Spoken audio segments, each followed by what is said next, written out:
Hello friends, welcome to Midwicket Masala. We are back for IPL 2019. So இப்போ என்ன பார்க்க போகிறோன்னா ஐபிஎல்ல இருக்க ஒவ்வொரு டீமோட ஸ்ட்ரென்த் என்ன வீக்னஸ் என்ன உங்களோட பிளேயிங் 11 என்னவா இருக்கும் அதை பற்றி தான் கொஞ்சம் பார்க்க போகிறோம். டு ஸ்டார்ட் வித் ஃபர்ஸ்ட் நம்ம team Chennai Super Kings. Chennai Super Kings போன வருஷம் 2 வருஷம் பேனுக்கு அப்புறம் வந்து கப்பு ஜெயிச்சாங்க. இது வரைக்கும் நடந்த எல்லா ஐபிஎல்லையும் பிளே ஆஃப் குவாலிஃபை ஆயிருக்காங்க. 7 ஃபைனல் 3 தடவை கப்பு. இந்த வருஷம் என்ன பண்ணுவாங்க அதை பற்றி தான் பேச போகிறோம். அந்த டீமோட ஸ்ட்ரென்த் என்ன வீக்னஸ் என்ன. Chennai IPL Chennai Super Kings action அப்படின்னு எடுத்துக்கிட்டிங்கன்னா ரொம்ப தெளிவாக இருந்தாங்க. என்றைக்குமே சென்னை சூப்பர் கிங்ஸ் பெரிய ஃபேமஸான பிளேயர், பயங்கர ஆவரேஜ் இருக்கிற பிளேயர் அவங்கெல்லாம் எடுக்காமல் அவங்க டீமுக்கு என்ன தேவையோ அந்த மாதிரி பிளேயர்ஸை மட்டுமே எடுத்து முழுக்க முழுக்க அவங்க டீமில் இருக்கிற பிளேயர்ஸ்க்கெல்லாம் கான்ஃபிடன்ஸ் கொடுத்து விளையாடுற டீமில் சென்னை சூப்பர் கிங்ஸ் ரொம்ப முக்கியமான டீம். ஸோ போன வருஷத்துக்கும் இந்த வருஷத்துக்கும் அவங்க டீமில் பெரிய டிஃப்ரென்ஸில் ஒரே ஒரு டிஃப்ரென்ஸ் என்னன்னா மோஹித் சர்மா வந்தாங்க. மார்க் வுட்டை ட்ராப் பண்ணியிருந்தாங்க. Mohit Sharma Indian fast bowler வேணும். ஷ்ரதல் தாகூர் இன்ஜுரியாக இருந்தார். ஸோ அதனால் விளையாடுவாரா இல்லையான்னு தெரியல. அதனால் அவர் வச்சுருந்தாங்க. So that's he's the only new addition. Apart from கேக்வாட்னு ஒரு ரூக்கி பிளேயர் ஒருத்தவங்க எடுத்திருக்காங்க. இதுதான் சென்னை சூப்பர் கிங்ஸோட ஆட் பண்ணது. ஸோ முக்கியமாக சென்னை சூப்பர் கிங்ஸ் இந்த பிளேயிங் 11 என்னவா இருக்கும் அப்படின்னு பார்த்தீங்கன்னா என்றைக்குமே சென்னை சூப்பர் கிங்ஸ் புதுசாக ஆளை இறக்காமல் generally they will go with நல்ல ட்ரைட் அண்ட் டெஸ்டட் பிளேயர்ஸ், நல்ல எக்ஸ்பீரியன்ஸான பிளேயர்ஸை மட்டுமே அவங்க வந்து யூஸ் பண்ணுவாங்க. அப்படின்னு அந்த வரிசையில் பார்த்தீங்கன்னா அவங்க ஓப்பனிங் அப்படின்னு பார்த்தா இந்த வருஷம் Shane Watson and du Plessis 2 பேர் தான் இறங்குவாங்க அப்படிங்கிறது எங்களோட அபிப்பிராயம். ஷேன் வாட்சன் இன்டர்நேஷனல் கிரிக்கெட் ஆடாட்டிலும் பிபிஎல் பிஎஸ்எல் அப்படின்னு எக்ஸலண்ட் ஃபார்மில் இருக்கார். பிஎஸ்எல்ல best player of the tournament அப்படின்னு வாங்கி அதிகமாக ஸ்கோர் பண்ணவரும் அவர் தான் ஷேன் வாட்சன். பவுலிங் வேற போடுவார், உங்களுக்கே தெரியும்.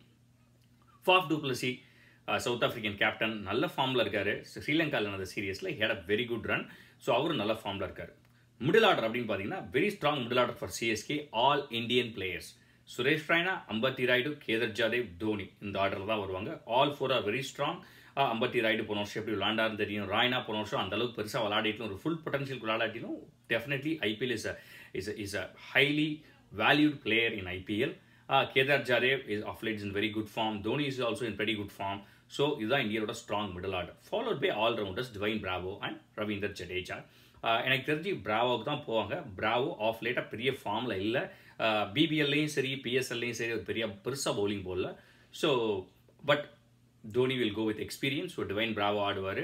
அதே மாதிரி Ravindra Jadeja test team Indian test டீமுக்கு மட்டும் ஆடுறாரு. மிச்சப்படி T20 ஆடுறதில்ல. ஒன் டேல இன் அண்ட் அவுட்டாக இருக்காரு.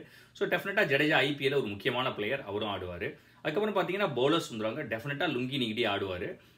அவர் வந்து ஒரு ஃபாஸ்ட் பவுலராக டெஃபினட்டாக ஆடுவார். அது இல்லாமல் தீபக் சஹார், எனக்கு தெரிஞ்சு கரண் சர்மாவை எடுப்பாங்க. ஏன்னா ஏற்கனவே ரவீந்தர் ஜடேஜா பவுலிங் போடுவார் ஸ்பின்னு. கேதர் ஜாதேவ் இருக்காரு. Shane Watson also can Pavul few overs அப்படின்னு பார்க்குறப்ப கரண் சர்மா லெக் ஸ்பின்னர் கொஞ்சம் வெரைட்டி கொடுப்பாரு, அவர் விளாடுவார். ஹர்பஜன் விளாடுவார் அப்படிங்கிற நம்பிக்கை எனக்கு இல்லை.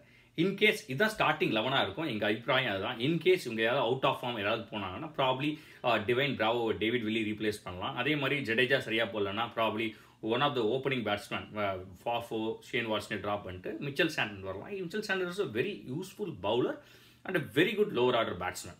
ஸோ சிஎஸ்கே அப்படின்னு மொத்தமாக பார்த்தீங்கன்னா நல்ல variety of player, variety of utility players இருக்காங்க. ஒரு பிளேயரை நம்பி அந்த டீம் இல்லை. இது போன வருஷமே பார்த்தோம். போன வருஷம் மட்டும் சிஎஸ்கேல 9 பிளேயர் அவங்க டீமில் 11 விளாண்ட 9 player man of the match வாங்கியிருக்காங்க. இதுலேருந்து என்ன தெரியுதுன்னா ஒரு பிளேயரும் ஒரு மேட்ச் ஜெயிச்சு கொடுத்துருக்காங்க. நீங்களே பார்த்துருப்பீங்க. 2 வருஷம் கழிச்சு அவங்க வந்தப்போ they had a fantastic start. First match மும்பையோட எல்லாரும் தோற்றுருவோம்னு நினச்சப்ப பிரேவோ ஒரு அன்பிலீவபிள் இன்னிங்ஸ் ஆடி ஜெயிச்சு கொடுத்தாரு. அடுத்த மேட்ச் சென்னையில் நடந்தப்ப சாம் பில்லிங்ஸ் திடீர்னு வந்து ஒரு செம்மடி அடிச்சு மேட்ச் ஜெயிச்சு கொடுத்தாரு. So they always have that potential. அந்த இது இருக்குது அவங்கள்ட்ட, ஒரு மாஸ் இருக்குது, எப்படியாவது ஜெயிச்சிடலான்னு. அண்ட் உங்களுக்கு சிஎஸ்கே ஃபேன்ஸை பற்றியே தெரியும். They're one of the excellent fan following. அவ்வளோ பெரிய ஃபேன் ஃபாலோயிங் இருக்குது. இந்த வருஷமும் அந்த டீமுக்கு பெரிய எதிர்பார்ப்பு இருக்குது. அந்த எதிர்பார்ப்பை அவங்க பூர்த்தி செய்வாங்களா மாட்டாங்களா அப்படிங்கிறது தான் பெரிய கேள்விக்குறி. இப்போ அந்த டீம் ஒன்லி ஸ்ட்ரென்த் ஆனால் எந்த வீக்னஸும் இல்லையா அப்படின்னு கேட்டிங்கன்னா டெஃபினட்டாக பெரிய வீக்னஸ் சிஎஸ்கேக்கு அப்படின்னு பார்த்தீங்கன்னா அவங்களோட பவுலிங், டெத் ஓவர்ஸ் பவுலிங். முக்கியமாக கடைசி 4-5 ஓவர் போன வருஷம் சரியாக போடல அவங்க. ஒரு சில மேட்சஸ்லாம் பார்த்தீங்கன்னா தெரியும். கேகேஆரோட நம்ம ஜெயிச்சிருந்தாலும் 2வது மேட்ச் சென்னையில் நடந்தப்ப ஆண்ட்ரே ரசல் அடித்ததை மறக்கவே முடியாது. அந்த அளவுக்கு புரட்டி எடுத்தார். கிட்டத்தட்ட 36 பால் 79 ரன்னா 80 ரன்னும் அடித்தார். ஸோ அதே மாதிரி பிராவோவும் யூஸ்வலாக பிராவோ வந்து இல்லை ஸ்லோவர் பால்லாம் நல்லா போடுவார். பட் இப்போ எல்லாருமே அதை பிக் பண்ண ஆரம்பிச்சிட்டாங்க. ஸோ அதனால் அவரை வந்து போன ஐபிஎல்ல ஒரு பெருசாக எடுப்படலை அவரோட பவுலிங். ஷ்ரதல் தாகூரும் சரியாக போடல. லுங்கி நிகிடியும் தீபக் சஹார் கொஞ்சம் இன்கன்சிஸ்டண்ட்டாக இருந்தார். ஆரம்பத்தில் சரியாக போட்டார். கடைசியில் அவரால் அந்த அளவுக்கு போட முடியல. லுங்கி நிகிடி வந்து ஓரளவுக்கு நல்லா போட்டார். ஸோ இந்த வருஷம் ஹெவியாக லுங்கி நீடியை தான் டிபெண்ட் பண்ணி இருப்பாங்க. But CSK always have their special super star captain Dhoni. And CSK எப்பயுமே இந்த ஐபிஎல்ல பார்த்தீங்கன்னா யாராவது ஒரு புது பிளேயர் வந்து பயங்கரமாக ஆடி ஜெயிச்சு கொடுப்பாங்க.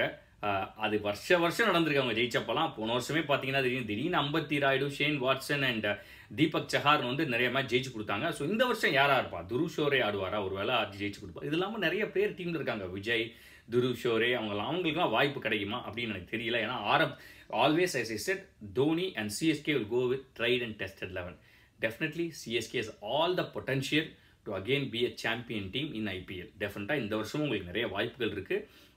ஏன்னா அந்த மாதிரி டீம் அது நிறைய பிளேயர்ஸ் இருக்காங்க. பட் என்ன பண்ணுவாங்கன்னு பார்ப்போம். வீக்னஸை எப்படி ரிசால்வ் பண்ணுவாங்க, அந்த டெத் ஓவர்ஸில் எப்படி பவுலிங் போடுவாங்க.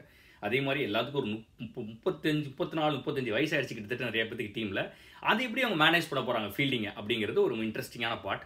பட் டெஃபினட்டாக ஃபஸ்ட் மேட்ச் ஆர்சிபியோட எப்படி விளாட்றாங்கன்னு பார்ப்போம். இதே மாதிரி அடுத்த வீடியோவில் நம்ம ஆர்சிபியை பற்றி பேசலாம். அது வரைக்கும் ரொம்ப தேங்க்ஸ்.